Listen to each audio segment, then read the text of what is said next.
Hello friends, good afternoon তোমাদের সকলকে। আজ আমার রান্নাঘরে কি রান্না হচ্ছে দেখো তো। আজকে রান্না করব দই কাতলা।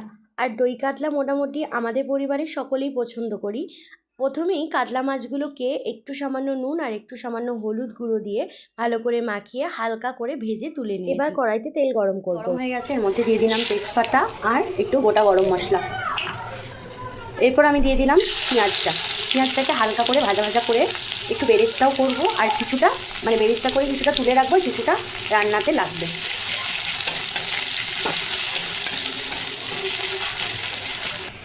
এখানে পেঁয়াজটা ভাজা হয়ে গেছে, আর এর মধ্যে একটু সামান্য লঙ্কা দিয়ে আদা বাটা করে নিয়েছি, ওটা দিয়ে দিলাম। এখানে দেবো সামান্য জিরে গুঁড়ো, দিয়ে দেবো মশলা ধোয়া জলটা।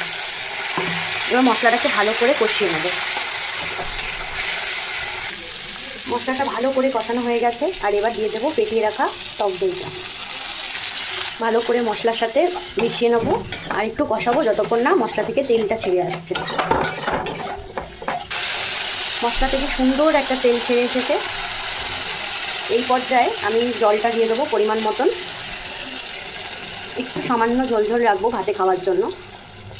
দিয়ে দিলাম পরিমাণ মতন নুন, ভালো করে মিশিয়ে নেব।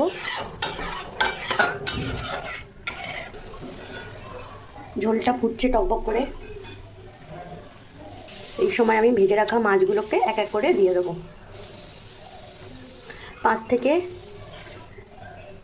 6 মিনিট মতন ফুটিয়ে নেবো ভালো করে, যাতে মাছের মধ্যে প্রত্যেকটা মশলা নুন সমস্ত কিছু সুন্দরভাবে ঢুকে যায়।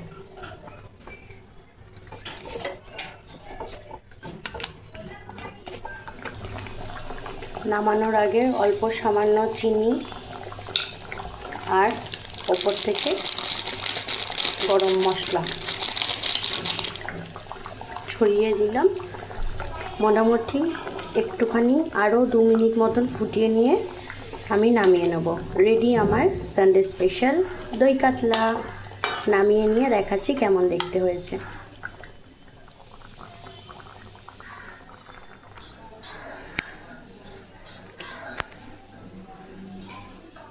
রান্নাটা আমার একদম কমপ্লিট হয়ে গেছে। আমি থালার মধ্যে সুন্দর করে বেড়ে নিয়েছি। দেখতে কেমন হয়েছে তোমরা জানিও, আর খেতে কিন্তু বেশ ভালোই হয়েছিল। আমার এই রেসিপি ব্লগটা তোমাদের কেমন লাগলো সেটা অবশ্যই একটা করে কমেন্টসের মাধ্যমে জানিও। ভিডিওটি ভালো লাগলে লাইক করো। ভালোবাসা তোমাদের সকলকেই জানিয়ে আজকে ভিডিওটা এখানেই শেষ করলাম। দেখা হবে পরবর্তী ভিডিও।